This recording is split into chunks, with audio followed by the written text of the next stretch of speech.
우리가 오늘 읽은 이 본문의 장면은 예수님께서 이제 골고다 언덕에 십자가를 지시고 오르셔서 이제 그곳에 십자가에 못 박히는 그런 장면입니다.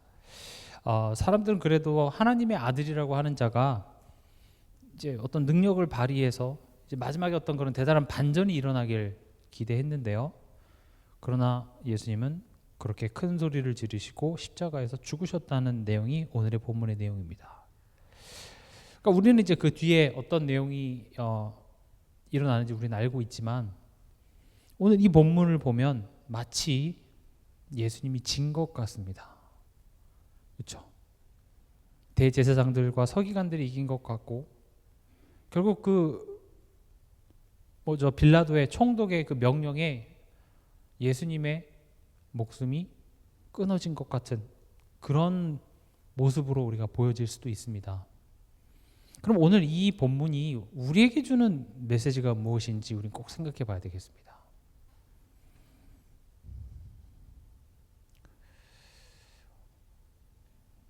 우리 기독교 신앙에 있어서 가장 중요한 십자가, 우리가 그 십자가를 귀금속으로 만들어서 목에 걸기도 하고 귀에 걸기도 하고 요즘에는 그걸 문신으로도 하기도 하고 하는데 그 십자가 모양이 중요한 게 아니라 이 십자가가 어떤 의미를 가지고 있는지, 바울은 나는 십자가 외에 다른 것을 자랑하고자 하지 않는다라고 얘기할 정도로 십자가가 굉장한 의미인데 그게 나에게 어떤 의미가 있는지 우리가 생각해 봐야 되겠습니다.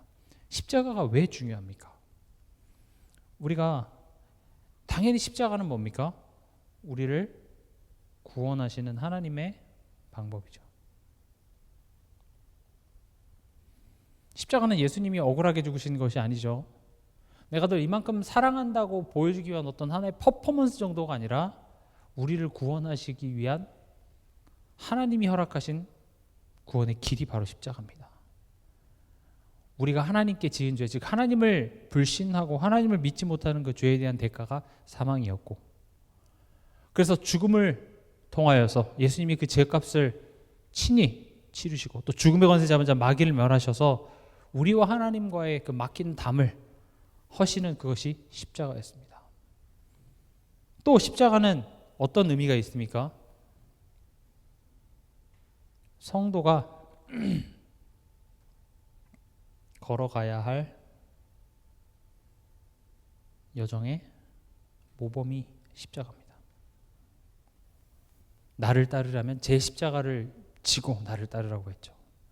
예수님이 이 땅에 오셔서 공생의 기간을 보내시고 십자가 지시고 십자가에 죽으시는 그 모든 과정이 결국은 내가 앞으로 어떻게 살아야 되지? 내 인생의 방향과 넌 이렇게 살아야 돼 라는 모범을 십자가를 통해서 보여주고 있습니다. 또 십자가는요,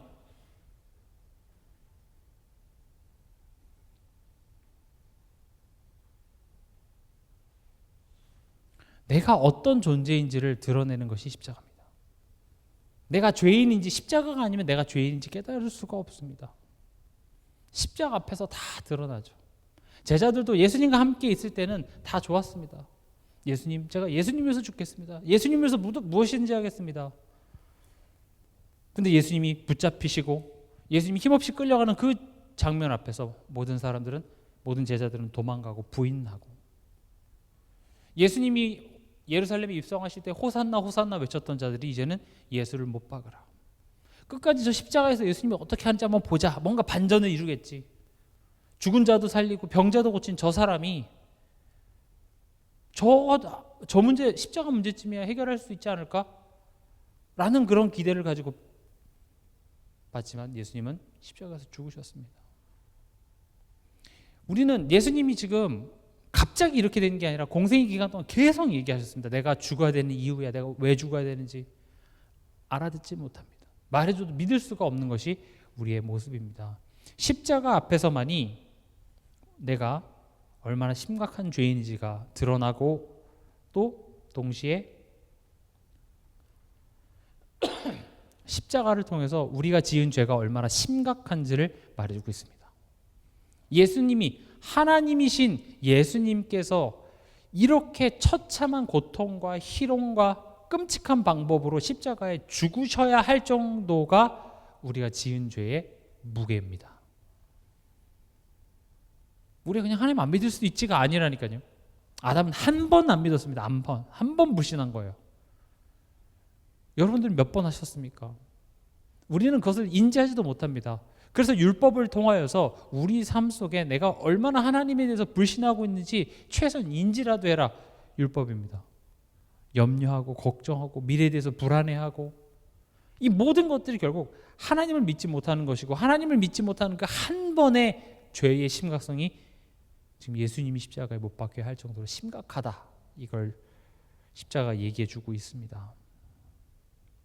그러면서 동시에 십자가는 뭘 얘기합니까? 나를 향한 하나님의 마음을 드러냅니다. 우린 하나님의 은혜를 알지도 못하고, 알아도 그 은혜에 항상 감사함으로 보답하는 것이 아니라 불평하고 원망하는, 광야에서 만나 먹고 불평하고, 구름 기둥 속에 햇빛 피하면서 그 속에서 불평하고, 밤에 불기둥으로 따뜻한 불 쬐면서 불평하는 그 이스라엘 백성들의 모습이 우리의 모습이라는 거죠. 그러나 하나님은 그런 이스라엘 백성들을 버리신 것이 아니라 그들에게 대해서 오래 참으십니다. 그래서 십자가는요, 우리가 구원받아서 끝나는 일회성의 어떤 이벤트가 아니라 우리가 이 땅에 살아가면서 항상 그 앞에 서야 되는 능력이고 메시지가 되는 것입니다. 그러면요,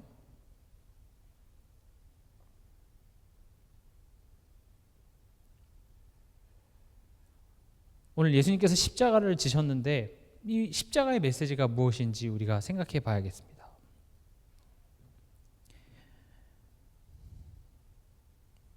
기독교가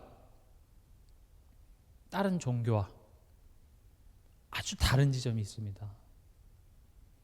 다른 종교, 이 세상의 모든 종교는 결국 내가 뜻을 가지고 있고, 내가 목적을 가지고 있고, 내가 어떤 그 그림을 가지고 어떤 절대자, 신에게 기도를 열심히 하고 지극정성으로 치성을 드려 내가 원하는 것을 얻어내는 것이 모든 종교입니다. 하늘을 감동시킬 정도로 내가 뭔가를 해서 그 하늘의 감동에서 내게 복을 주는, 이게 모든 종교입니다. 하나님 믿는다고 하면서도 그러는 종교인들이 많이 있습니다. 그러나 성경에서 말하는 하나님은요, 성경이 말하는 복음은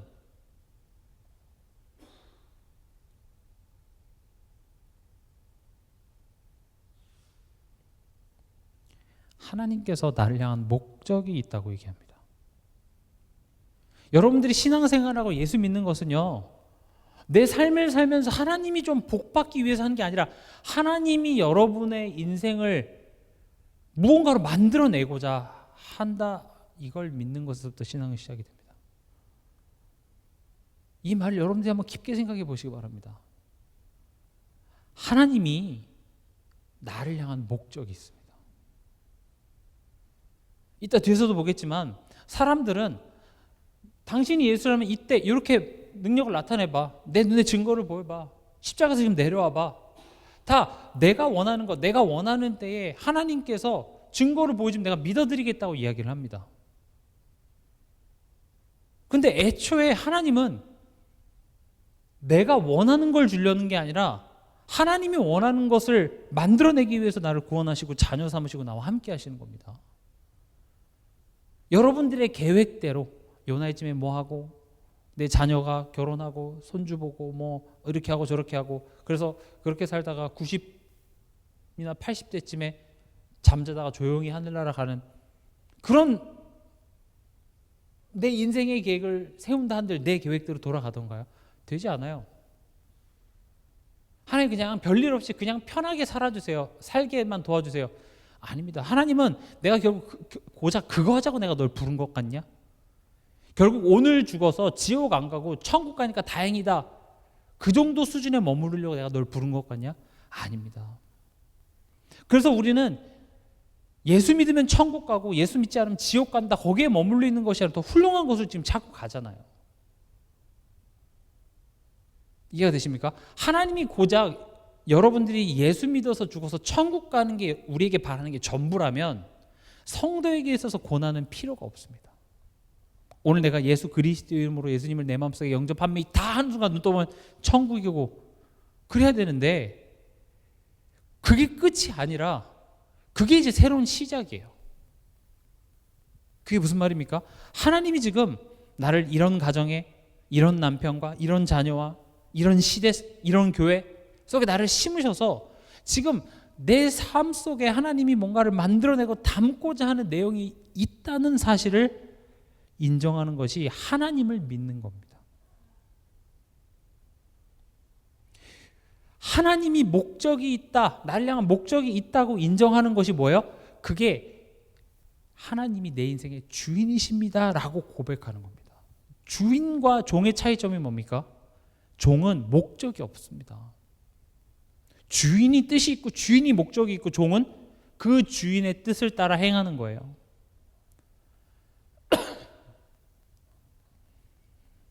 하나님이 나를 향한 목적이 있습니다. 결국 우리가 구원받고 이 땅에 살아가면서 성화되어진다라고 하는데 그 성화의 개념이라는 것이 결국 뭐냐? 하나님을 내 인생의 참 왕으로 내 인생을 온전히 통치하시옵소서 요게 되는 거거든요.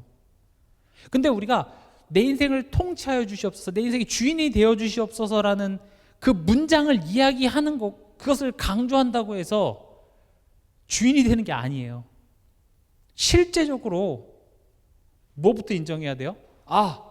하나님이 지금 하나님의 목적 뜻을 가지고 나를 이 가정에 이 시대에 나를 심으셨구나 이렇게 돼야 된다고요. 우리가요 예수는 그리스도 예수님 이름으로 기도합니다 얘기하지 않고 예수 그리스도 이름으로 기도합니다. 그래서 거기 끝에 그리스도라는 단어를 붙이면 그게 그리스도를 강조하는 걸까요? 그리스도라는 단어를 많이 얘기하면 그게 그리스도를 강조하는 걸까요? 그리스도, 기름 부음 받은 자, 왕, 제사장, 선지자, 사단을 멸하시고 우리 죄를 사해 주시고 하나님 만나는 길 대신 그리스도 모든 문제 해결자 이런 이야기를 계속 이야기하는 것이 그리스도를 강조하고 그리스도를 믿는 삶일까요? 저는 아니라고 생각합니다. 그건 말뿐인 거예요. 그런 말하는 게 나쁘다라는 게 아니라 거기에 머물러 있는 게 아닙니다. 예수가 그리스도라는 게 무슨 말입니까? 예수가 그리스도라는 말이 예수님은 내 인생에 죄와 사망의 권세에 있었던 나를 해방시키신 구세주이시며 하나님 만나는 길 되시고 사단에게 통치받던 나를 해방시키신 당신이 구세주이시며 또 뭘 인정하는 겁니까? 당신이 내 인생의 주인이심을 고백하는 것이 예수 당신은 그리스도십니다 라고 고백하는 겁니다. 예수는 그리스도다라는 문장을 이야기해서 예수를 그리스도로 믿는 것이 아니라 실제로 내 삶의 주인이 예수님이심을 믿고 그분에게 맡겨드리는 것 그분에게 뜻이 있음을 인정하고 내가 이해되지 않더라도 하나님의 뜻이 무엇인지를 질문하고 구하는 그 삶이 진짜 예수 그리스도를 믿는 삶입니다. 그러니까 이상한 거예요. 남묘란 개요 같은 거예요. 감히 비교하면 안 되겠지만 그냥 그 그리스도를 자꾸 이렇게 주문같이 외운다고 해서 내가 하나님 앞에 할 일을 다 했다고 생각합니다. 아닙니다. 그건 주문입니다. 뭐 그 예수 그리스도라고 얘기하지 않는 것보다 낫겠지만 말뿐인 신앙생활이 된다니까요. 내가 예수 그리스도라고 고백해서 내가 하나님 앞에 내가 할 것을 다 했다고 착각해버립니다. 아닙니다. 베드로가 고백했잖아요. 그렇죠? 마태복음 16장 16절에 주는 그리스도시요 살아계신 하나님의 아들이십니다. 근데 예수님 얘기하시죠. 이를 내게 알게 한 이는 혈육이 아니라 하늘에 계신 내 아버지시니라. 멋있게 고백은 했지만 그 뒷절가 뭐라고 얘기합니까? 예수님 절대 십자가 지실 일 없을 겁니다. 하니까 예수님이 베드로한테 뭐라 그래요? 사단아 이렇게 얘기하죠. 고백이 나쁘다라는 말은 아닙니다. 그러나 고백뿐인 신앙 속에서는 얼마든지 그 고백과 상관없는 삶을 살아가야 돼 있다는 겁니다. 우리가 신앙생활을 그냥 생각 없이 그냥 고함치고 그냥 여기 교회 온 것으로 때우고 그렇게 하면 절대 내용이 없습니다. 문제가 오고 어려움이 오면요, 마치 모래 위에 지은 집같이 다 무너지게 되어 있습니다. 그럼 예수가 그리스도다라는 그 문장만 외치지 말고, 그럼 그것이 무엇인지, 그것을 위해서 내 삶 속에 어떻게 하는 것이 예수를 그리스도로 믿는 삶인지를 구체적으로 우리가 생각하고서 적용해야죠. 이해가 되십니까? 결국 그 목적은 어디에 있습니까? 내 안에 하나님의 나라가 서는 겁니다. 우리가 영접하는 순간, 영접하기 전에, 구원받기 전에 내 안에 지금 누가 통치하고 있었어요? 죄와 사단이 우리를 통치하고 있었습니다. 그래서 먼저 그 강한 자를 결박하시는 겁니다. 강한 자를 결박하지 않고서 어떻게 그 세간을 늑탈하겠느냐라고 얘기하셨죠. 그래서 너희가 성령을 힘입어 귀신을 쫓아내는 것이면 이미 너희 안에 하나님 나라가 임하였느니라고 얘기한 것이, 귀신 쫓아내는 게 하나님 나라 임하다는 말이 아니라 지금 누가 통치하냐 그 얘기를 얘기하는 거예요. 나의 감정이, 나의 생각이 통치하던 그곳에 예수 그리스도의 그 생명의 빛이 비춰져서 이제는 성령이 그의 마음 안에 딱 들어가는 순간 나는 뭐가 되는 겁니까? 너희가 하나님의 성전인 것과, 이제 여기서부터 하나님의 나라가 시작되는 겁니다.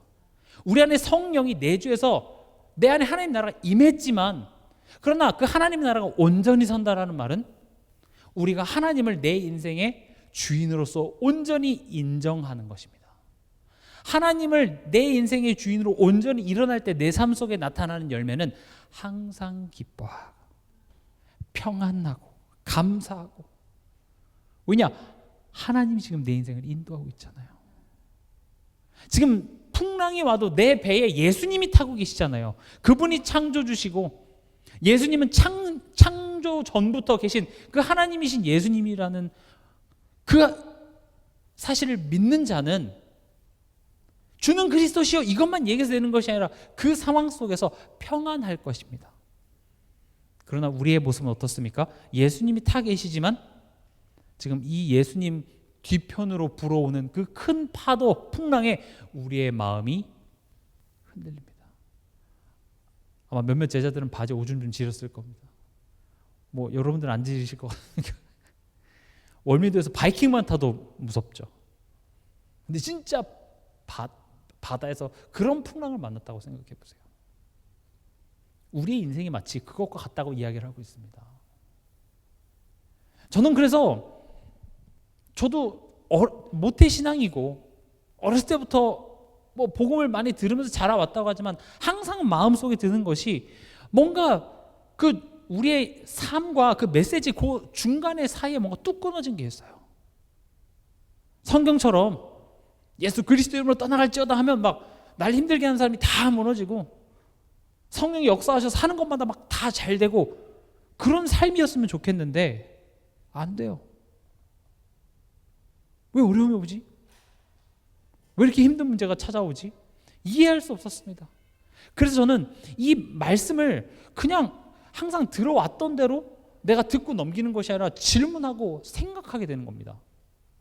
그리고 이것을 통해서 하나님이 지금 내게 무슨 말씀을 하시고자 하지? 이걸 계속 질문하면서 결국 어떤 결론에 도달하냐? 하나님의 나라. 아, 그렇구나. 내 안에 하나님의 나라가 임하고 그 나라가 온전히 서는 내 인생의 참 주인 되시길 원하시는구나. 나를 향한 목적이 뭡니까? 나를 변화시키는 겁니다. 죄의 종로로 타던 자리에서 하나님의 구원하시고 하나님의 자녀로, 그리고 우리를 온전히 통치하는, 이것을 위해서 예수님은 십자가를 지셨습니다. 예수님은 나를 변화시키기 위해서 십자가를 끝까지 지셨습니다. 우리 신앙생활의 목적은 내가 변하는 겁니다. 결국 신앙생활에서 여러분들이 힘든 이유는 하나님의 자존심과 내 자존심의 대결을 하고 있기 때문에 그렇습니다. 끝까지 내 자존심, 내 기준, 하나님 이거는 건들지 마세요 하는 부분들이 누구나 다 있고요. 하나님은 그거 내려놔. 그 지점을 건드는 겁니다. 예수님이 바리새인들한테 가서, 대제사장들한테 가서 그들이 놓지 못하는 율법, 선민 사상 그거 건드렸죠. 제자들에게도 믿지 못하는 그 한 부분, 내가 놓지 못하는 그 한 부분을 예수님께서 계속 건드리셨습니다. 왜냐? 그것이 내 안에 예수님을 주인으로서 온전히 믿지 못하게 하는 큰 방해물이 되고 있기 때문에 그렇습니다. 그런 맥락에서 신앙생활은 힘든 겁니다. 그러면서 힘든 거예요. 내가 그렇게 살아왔거든요. 보통 내가 그렇게 놓지 못하는 그런 기준에는요, 과거의 상처들이 묻어 있습니다. 나의 자존심도 묻어 있고요. 과거의 그런 슬픈 기억들이 묻어 있기 때문에 이게 쉽사리 놔지지 않는 겁니다. 내가 아프니까요. 이렇게 하면 내가 죽을 것만 같으니까요. 근데 예수님께서 얘기하는 겁니다. 죽지 않아. 괜찮아. 근데 우리는 상처가 많으니까요. 23절에 보면 몰약을 탄 포도주를 주었으나 예수께서 받지 아니하시니라.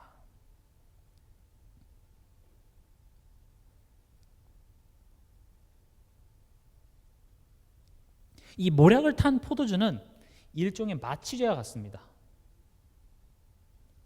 그러니까 이제 너무 고통스러우니까 사람들이 그 고통을 좀 줄이게 하고자 몰약을 타서 포도주를 예수님께 드렸죠.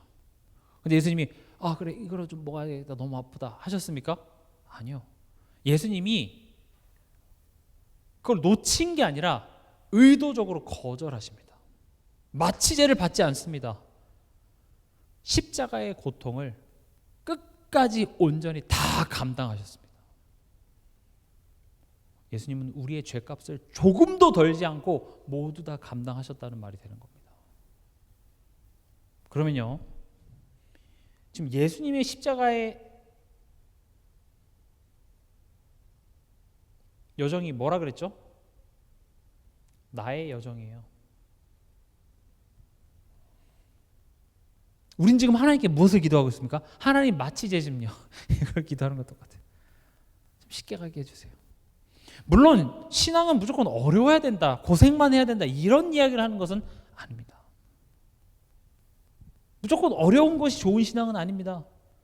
그러나 앞서 말씀드렸던 것처럼 내가 하나님께 다 드립니다 하고 양보하지 못하는 거기에 사실 모든 것이 다 들어있습니다.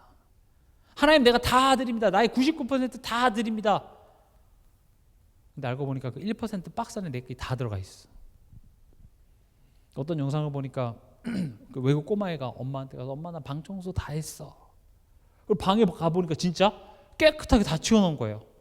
그리고 나서 이 복도에 가보니까 그 복도에 모든 장난감이 다 나와 있는 거죠. 이 꼬마애는 나름 방에 있는 것을 치운다고 치웠지만 그걸 다 어디다 치워놨어요? 복도에다 다 치워놓은 거예요. 우리도 하나님 내가 당신을 위해 살겠습니다. 주님 나를 봐도옵소서. 내가 주를 위해 살겠나이다. 고백하지만 실제로 내가 하나님께 요건 건드리지 마세요 하는 부분들을 싹 긁어 모아다가 그 1% 박스 안에 딱 넣어놨어요. 하나님 거기에 속으실까요? 아니, 알아요. 그 박스 안에 든 게 뭐니? 그게 우리에게 힘든 겁니다. 그게 뭡니까? 그 박스가 아마 저 시험 들라 그래요. 그 부분이 나의 박스인 겁니다. 다른 건 하나님 다 좋겠는데 하나님 왜 이 문제만큼은 이렇게 해결해 주시지 않습니까? 그게 내 박스예요.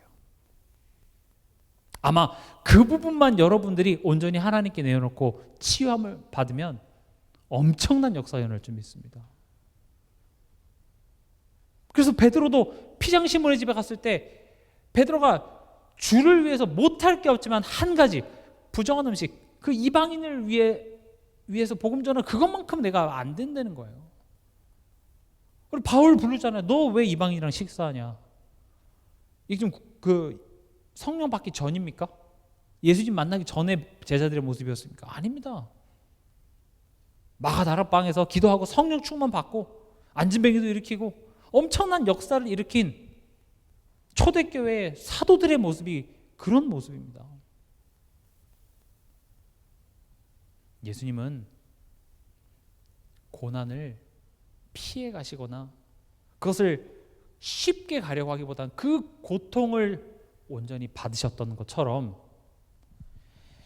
내 성도의 삶은요, 결국 하나님이 앞서 말씀드렸던 것처럼 나를 향한 그 목적을 이루시기 위해서 모든 것을 지금 허락하셨다는 겁니다.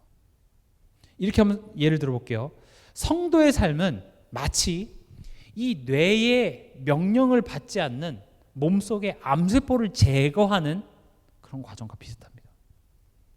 암세포는 바이러스가 아니라 우리 몸의 세포들은요, 항상 그 뇌의 명령을 받습니다. 뇌가 너 이제 그만, 그 뇌가 자꾸 이렇게 뭐라 그러죠? 이렇게 늘어나잖아요, 그렇죠? 너 이제 그만 증식해. 그러면 멈춰야 되는데 뇌의 말을 듣지 않고 거기서 계속 세포 분열 해갖고 그게 종양같이 이렇게 생기는 겁니다. 그리고 그런 종양이 이제 중요한 그런 장기 옆에 붙어서 그 장기가 먹어야 될 에너지를 그 종양이 다 먹기 때문에 내가 죽어가고 있는지도 모르고 죽어가고 있는 거예요. 암세포가 발견되기 전까지는요, 전혀 이상이 없습니다. 그렇죠? 암 말기 환자가 아닌 이상은 대부분 그냥 어제까지 건강했어요. 근데 병원에 가니까 뭐래요? 건강검진 받으니까 뭐가 보인대. 암이래. 그러면 암이 초기에 발견된 사람은 건강합니다. 별 이상은 없는데 암 치료가 시작되는 순간부터 어때요? 아파요. 때로는 그 방사선 이런 치료를 받으면 이렇게 워낙 약이 강하고 독하고 하니까 머리털이 빠지기도 하고요. 너무 아프니까 그냥 암세포 제거하지 말자. 이게 답일까요? 아닙니다. 결국 우리가 지금 그 내 안에 있는 암세포를 내가 그냥 현실 부정하면서 그냥 없어, 이렇게 하면 낫는 게 아니고, 또 그걸 치료 안 받으면 지금 당장은 안 아플 수 있다니까요. 그냥 편안해요. 먹고 싶은 거 먹고 살고 싶은 대로 살 수 있으나 결국 그것 때문에 나중에 위험하게 됩니다. 그래서 어떻게 합니까? 우리가 건강검진을 받아서 조기에 빨리 그 내 속에 숨어있는 암세포가 드러나게 해서 아프지만 그런 부분들을 치료해 나가는 겁니다. 그 순간 편하자고 그 암세포를 살려두면 안 됩니다. 차라리 조금 지금 아프더라도 그 부분을 치료해야 나중에 건강해질 수 있는 것이죠. 하나님이 원하시는 것은 우리 안에 영적 암세포들을, 즉 죄성, 하나님 믿지 못하는 그런 암세포들을 드러내고 제거하셔서 하나님의 사람으로 건강해지게 만드는 것이 하나님이 하고자 하시는 일이라는 사실을 꼭 기억하시기 바랍니다. 여러분들의 삶은 내가 그냥 사는 삶이 아니라 하나님이 목적과 의도를 가지시고 여러분들을 그 가정과 가문에 꼽아 놓으신 겁니다. 그걸 뭐라고 표현했죠? 청지기 신앙. 하나님이 주인이십니다. 하나님이 내 인생의 소유권을 가지고 계십니다. 그걸 인정하는 것이 하나님의 온전한 통치의 시작입니다. 결국 우리 인생에 후회가 남는 것들은 다 내 마음대로, 내 판단대로, 내 생각대로 결정했던 것들이 다 나를 아프게 하고 있습니다. 그 순간에, 그 중요한 시점에 하나님 뭘 하기를 원합니까? 하나님의 뜻을 구하기보다 내가 힘들어서 그냥 내가 편하게 가고 내가 원하는 대로 가고자 해서 선택했던 것들이 결국은 후회가 되는 것이죠. 그러나 하나님 말씀하십니다. 후회하고 있지 마. 다시 일어나서 지금 그 자리에서 나를 바라봐라.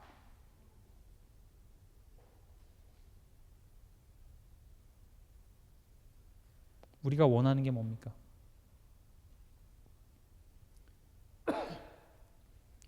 오늘 본문에 보면 내가 기대하는 방식으로 하나님께서 역사해 주길 바랍니다.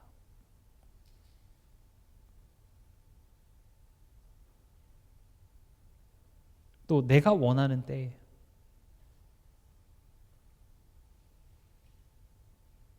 32절 보시면요. 31절에 그와 같이 대제사장 30절부터 볼게요. 네가 너를 구원하여 십자가에서 내려오라.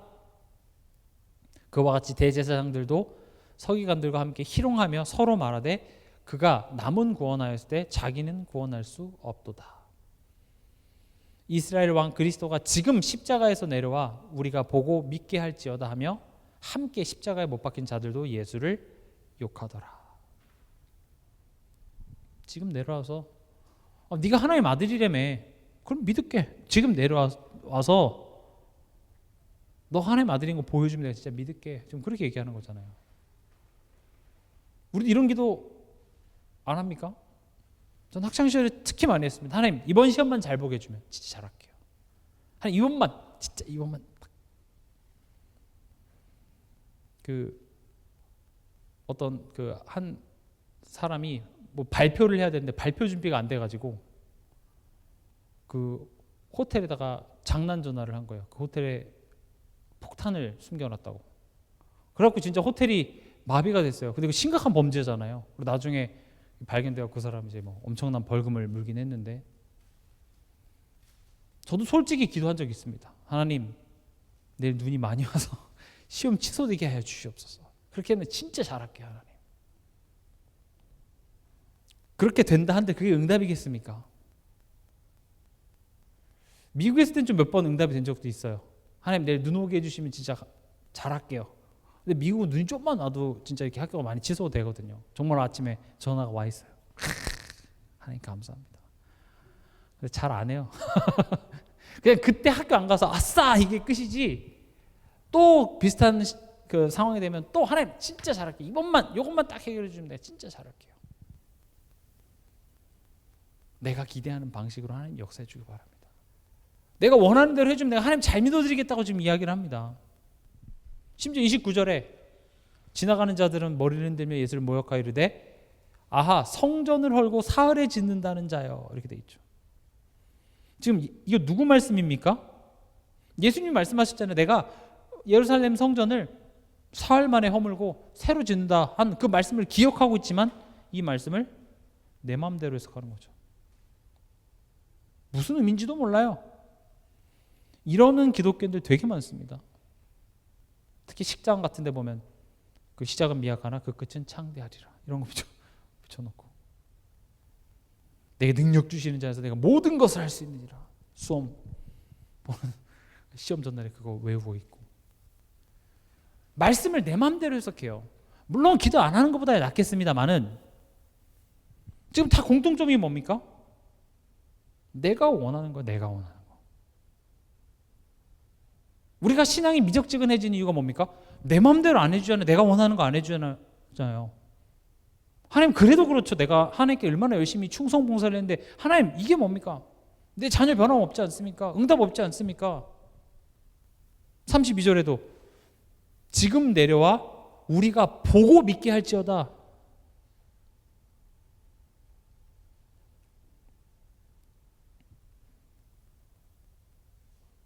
이거 보면서 으이그 나쁜 놈들 생각하지 마시고 이게 납니다. 아 나구나, 내 모습이네, 이렇게 생각하셔야 됩니다. 아 내가 지금 이렇게 믿고 있구나.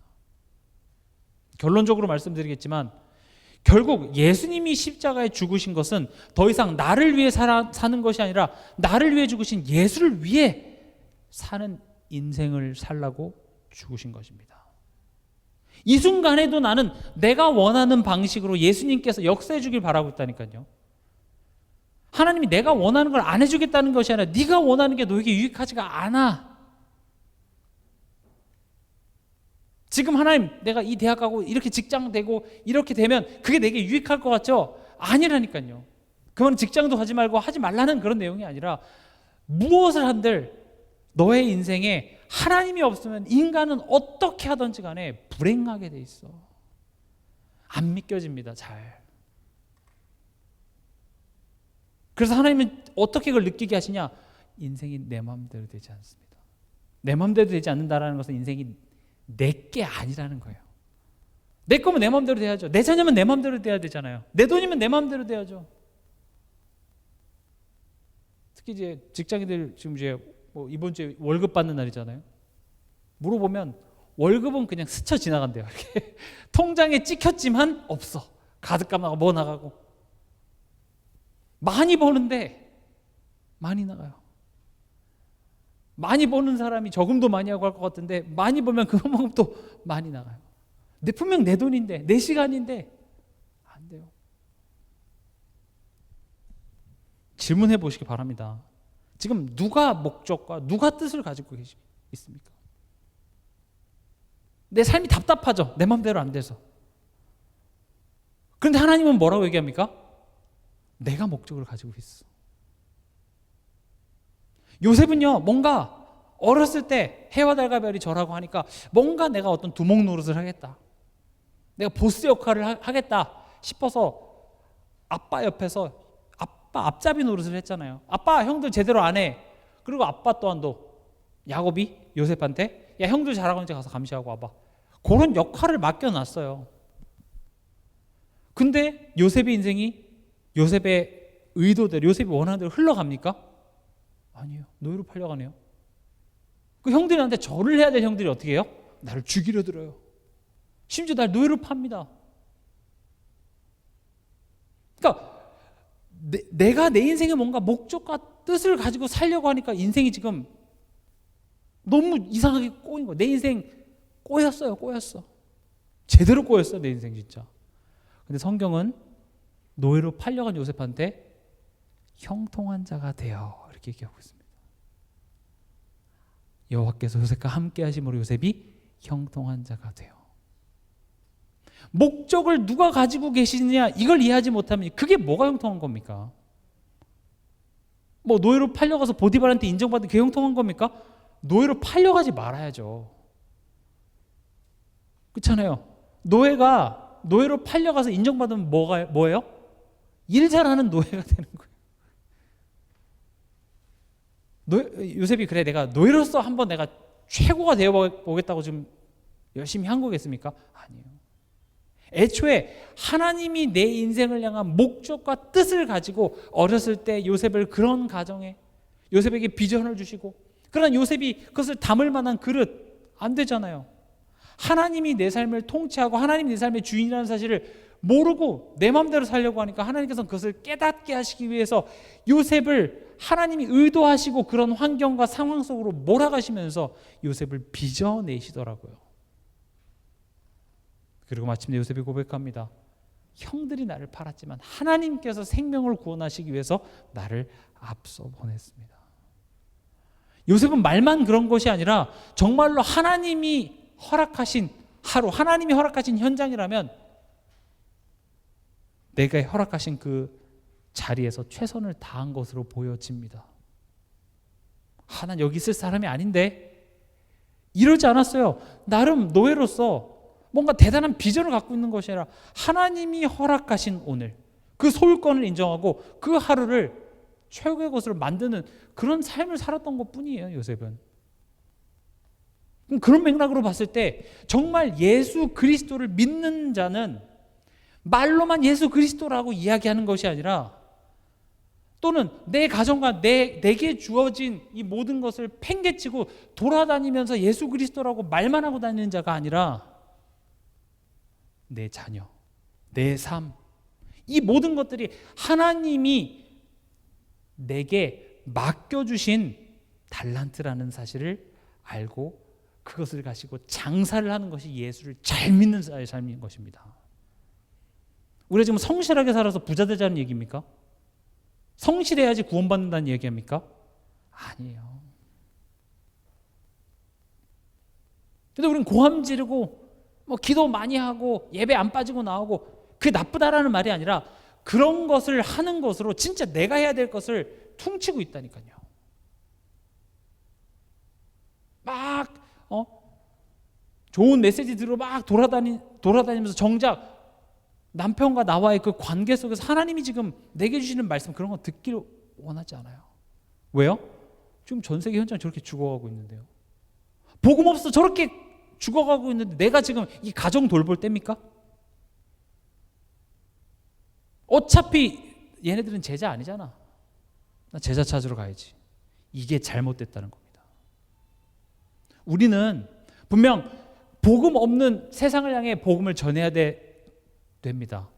그러나 하나님이 지금 내게 맡겨주신 것들을 다 외면하고 내가 하고 싶은 것만을 하면서 나아가는 것은, 그것은 직무유기가 되는 겁니다. 그것은 예수님을 올바로 믿는 것이 절대 아닙니다.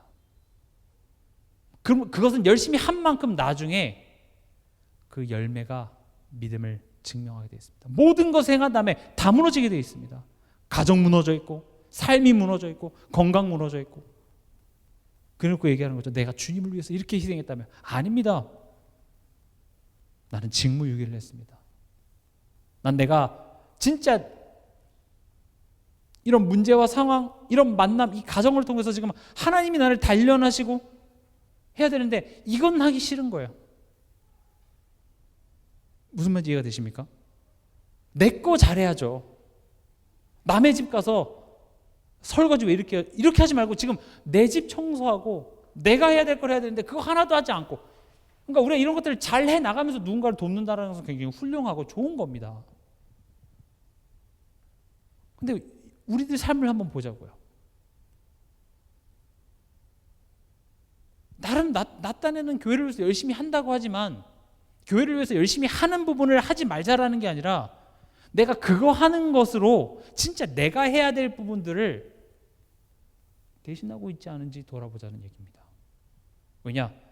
하나님 모든 것을 통치하고 주관하고 계시기 때문에 나의 가정, 가문, 만남, 사건, 이번 한 주간 동안에 내가 들었던 어떤 소리, 모든 것들이 하나님께서는 그것을 가지고 내게 메시지로 나로 하여금 하나님께로 돌이키게 하기 위해서 지금 하나님께서는 내게 허락하셨다는 거죠. 근데 그것을 인정하지 않으면 내가 아무리 예수는 그리스도시오라고 이야기를 해도 애초에 하나님의 통치를 믿지 않는 것을 시작이 되기 때문에 그것은 어디까지나 그냥 허공에다 대고 외치는 구호밖에 되지 않는다는 겁니다. 그걸 깨내야 돼요.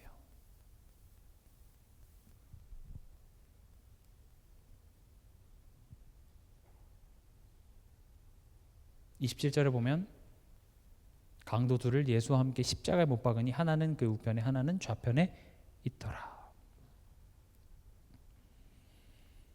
그러니까 이런 우리의 모습, 죄인이죠. 예수님은 죄인과 함께 하셨습니다. 인간의 몸으로 죄 없으신 분이 죄인의 자리에 서서 죄인과 함께 십자가에 못 박히십니다. 로마 시대 때도 야만스러운 시대가 아니라 웬만큼 나쁜 죄인 아니면 십자가에 못 박지 않습니다. 정말 십자가에 매달릴 정도면은 야 쟤는 아니다. 요즘에 젊은 애들이 그런 얘기를 하더라고요. 마귀가 와도 마귀가 나도 마귀지만 저건 좀 심했다라고 얘기할 정도로 나쁜 사람을 그렇게 얘기해요. 마귀가 저건 좀 마귀 나도 저건 좀 심했다고 생각하는데 이제 뭐 그렇게 얘기를 하던데 십자가에 못 박을 정도는 그렇게 아주 죄질이 최악인 인간성을 상실한 그런 죄인들을 십자가에 매다는 겁니다. 근데 죄가 없으신 예수님께서 누굴 위해서요? 나를 대신해서 나를 위해서 예수님께서는 십자가의 죄인과 함께 못 박히십니다. 이게 십자가입니다. 예수님이 오늘 여러분들 이번 한 주간에 여러분들 삶을 보시면서 이럴 줄 알았으면 내가 너를 위해 십자가에 못 박히지 말걸 후회하실까요? 후회하시지 않습니다. 난 후회하지 않아. 내가 너를 위해 채찍을 맞고 너를 위해 징계를 받고 너를 위해 침을 맞고 모욕을 당하고 너를 위해 처음 맞은 거 나 후회하지 않아. 너는 내 사랑하는 자녀야. 내가 너와 함께하며 내가 너를 하나님의 영광이 될 때까지 너를 떠나지 않고 나는 너를 반드시 그렇게 만들어낼 거야. 하나님의 고집이 세시기 때문에 하나님의 의지가 그만큼 강하기 때문에 여러분들의 삶을 가만히 냅두지라는 겁니다. 우리가 항상 얘기하는 것은 하나님 그냥 적당히 할게요. 적당히. 아니야. 난 고작 그거 하기 위해서 내가 십자가에서 죽은 줄 아냐? 아니라는 거예요. 엄마 나 이제 초등학교 6학년 충분해. 나 그냥 초등학교만 하고 나 이제 내가 뭐 알바 괜찮은 거 많은데 알바하면서 할게. 엄마가 얘기합니다. 아니 더 가야 돼. 너 그 정도 가지고 안 돼. 너 더 가야 돼. 그게 하나님께서 내가 적당히 기도하고 적당히 하는데 복 주시고 모든 걸 잘 되지 않게 하는 하나님 이유라는 걸 설명드리고자 합니다. 여러분들이 그냥 대충 기도하고 그냥 기복적인 어떤 신앙생활을 갖고 했는데 하나님 막 증거 주는 게 좋은 것 같죠? 아니에요. 진짜는 뭡니까? 기도하는 거예요. 한이 품어지는 겁니다. 내 가족을 바라보며 내 현실을 바라보며 지긋지긋하게 안 바뀌는 내 모습을 바라보면서 기도하고 하나님께 매달리고 야곱이 씨름했던 것처럼, 그것이 하나님이 여러분들을 향한 크고 은밀한 계획을 가지고 있다는 말입니다. 지난번에도 말씀드렸죠. 내가 원하는 대로 흘러가지 않는다라는 말은 하나님이 내가 생각한 것보다 더 큰 것으로 준비하고 일하고 계시다는 겁니다. 고작 그 수준에 머물러 있지 마. 제가 그 다음 세대 아이들 중고등부 예배 때 설교할 때, 내가 만약에 뭐든지 사줄게 하면 너네 어디 갈래? 어디 가겠습니까? 어떤 애들은 편의점 간대. 어떤 애들은 아이스크림 할인점에 간대. 어디 가야 되겠습니까? 그 중에 이제 한 명 똘똘한 애가 부동산을 간대요. 강남에 있는 부동산을 뭐든지 사준다 그랬으니까. 그럼 아이들 수준에서는 강남 부동산을 생각 못 하죠. 그렇죠? 근데 뭐든지 사준다 그랬으니까 거기 가면 뭐요? 그거 사주겠죠. 저는 뭐든지 사줄 마음으로 왔는데, 저요 아이스크림 할인점이요. 그 아이스크림 할인점 가게를 사달라고? 아니요, 거기서 좋아하는 아이스크림 600원짜리. 야, 고작 그거야? 야, 그거 먹지 마. 그 건너편에 있는 베스킨라빈스 가자. 조금 더 고급 아이스크림. 근데 그거 당장 안 사주니까 속상한 거죠. 왜 안 사줘? 나 이거 먹고 싶은데. 너가 알지 못하는 크고 은밀한 일을 내게 보이리라. 하나님은 농담이 아니십니다. 여러분들이 상상하지 못하는, 내 수준에서 최고라고 생각하는 그 이상의 것을 주시고자 일하고 계신다는 겁니다. 내 입을 크게 열라. 근데 우리 입은 열어봤자 이만큼밖에 안 되잖아요. 그래서 우리는 그 하나님을 신뢰하고 가는 겁니다. 하나님, 지금 내 수준은 아이스크림 수준이지만 하나님 내게 더 큰 거 주실 거 믿고 갑니다. 그게 신앙입니다.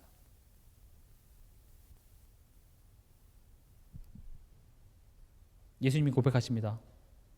엘리 엘리 라마 사박다니.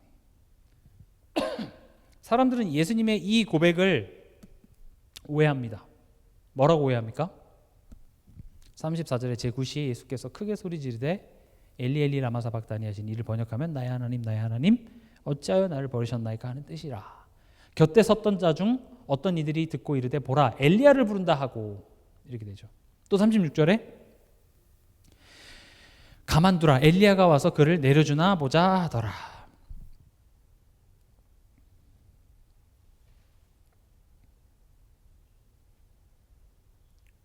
그러니까 사람들은 뭐라고 오해했습니까? 예수님이 지금 엘리야를 부르는구나 이렇게 생각한 거죠. 근데 이것은 정말로 예수님이 살려주셨어, 하나님 왜 어떻게 나 이렇게 버릴 수 있으십니까? 라고 좀 절규하는 내용이 아니라 시편 22편 1편 1절을 얘기하는 겁니다. 우리 한번 같이 읽어보겠습니다. 시편 22편 1절입니다.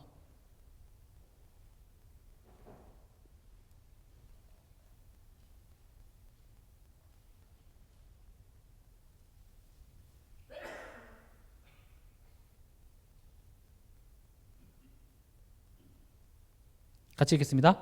내 하나님이여 내 하나님이여 어찌 나를 버리셨나이까?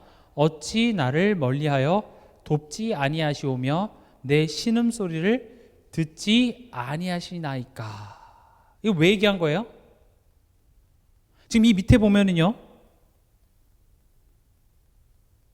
지금 예수님의 십자가의 고난에 대하여서 지금 예언한 장입니다. 예를 들어서 18절 한번 보시면요, 내 겉옷을 나누며 속옷을 제비뽑나이다. 그러니까 지금 예수님께서 지금 이 이야기를 하신 이유는 내가 지금 억울하게 죽는 것이 아니라 하나님의 말씀대로 내가 죽는 것이다라는 걸 선포하는 장면입니다. 그리고 지금 여기 자리에는 구약 성경을 달달달달달 외우는 대제사장들과 서기관들이 있어서 이 시편 22편 1절을 모를 수가 없습니다. 예수님이 정말 하나님 왜 날 버리셨어요 하고 슬퍼서 얘기하는 것이 아니라 이 시편 22편을 보라, 내가 그 말씀을 성취했노라. 이걸 지금 얘기하시는 겁니다. 나는 말씀대로 와서 말씀대로 너의 죄를 해결하고 너희를 하나님 자녀 되게 하기 위해서 내가 죄인을 위하여서 말씀대로 죽는다. 말씀이 성취되었다. 그런데 아무도 이 말씀에 이것이 말씀이라고 생각하지 못하고 뭐라고 했어요? 엘리야 부르는가 보다. 그러니까 말씀이 아무리 있어도 정작 내 삶 속에서 그 말씀이 나의 삶과 아무런 상관이 없는 우리들의 모습과 닮았다는 것이죠. 그렇다면 우리는 예수님이 하신 것처럼 때론 이 여정이 지금 하나님이 내게 허락하시고 나를 인도하신 여정인 걸 알지만 때론 그게 힘들 때가 있죠. 때론 그게 내게 버겁고 부담스럽고 포기하고 싶고 그냥 좀 편하게 갔으면 좋겠는 그런 순간에 예수님이 하신 것처럼 우린 뭘 해야 되겠습니까? 내게 부르짖을 말씀이 있어야 되는 겁니다. 예수님은 말씀을 부르짖으셨습니다. 여러분들에게 부르짖을 말씀이 있길 바랍니다. 가정에 돌아갔을 때, 때론 너무 마음이 속상할 때, 때론 너무 내 마음 같지 않아서 현실 속에서 내가 너무 억울할 때 말씀을 부르짖으시기 바랍니다. 이번 주 여러분들에게 주신 그 강단 말씀의 제목과 강단 말씀의 그 본문을 여러분들이 부르짖으시기 바랍니다. 왜냐? 하나님은 그 말씀을 성취하고 계시기 때문에 그렇습니다. 더 정확히 말하면 지금 그 순간이 그 말씀이 성취되는 시간입니다. 그렇게 믿으시기 바랍니다. 지금 이 시간이 이번 주 하나님께서 강단에서 주신 말씀의 성취의 시간이구나. 그렇게 선포하고 시작해 보시기 바랍니다. 말씀이 성취되는 시간인 겁니다. 결론입니다. 우리 고린도후서 5장 15절 한번 같이 자세히 읽어보겠습니다.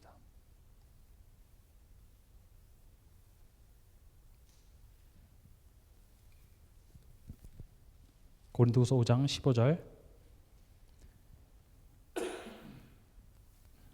같이 읽겠습니다. 그가 모든 사람을 대신하여 죽으심은 살아있는 자들로 하여금 다시는 그들 자신을 위하여 살지 않고 오직 그들을 대신하여 죽었다가 다시 살아나신 이를 위하여 살게 하려 함이라. 지금 이 본문은 결국 뭘 얘기합니까? 예수님이 죽으신 까닭은 너를 위해 살지 말고 나를 위해 대신하여 죽었다 살아나신 이가 누굽니까? 예수님이죠. 그러니까 정리하면 너를 위해 살지 않고 예수를 위해 살게 하기 위해서 예수님이 죽었대요. 그럼 우리가 이제 질문할 수 있죠. 그럼 예수를 위해 산다는 것은 무엇입니까? 돈도 벌지 말고 내가 하고 싶은 거 하지 말고 24시간 교회 와서 성경 읽고 예배드리는 것이 예수님을 위해 사는 걸까요? 예수님을 위해 산다라는 것은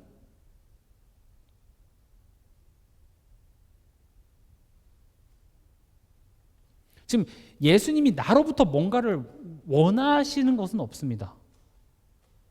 내가 찬양을 내서 나의 그 찬양 소리를 원하시는 게 아닙니다.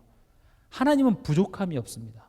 스스로 완전하시고 온전하시기 때문에 나의 어떤 것을 원하는 것이 아닙니다.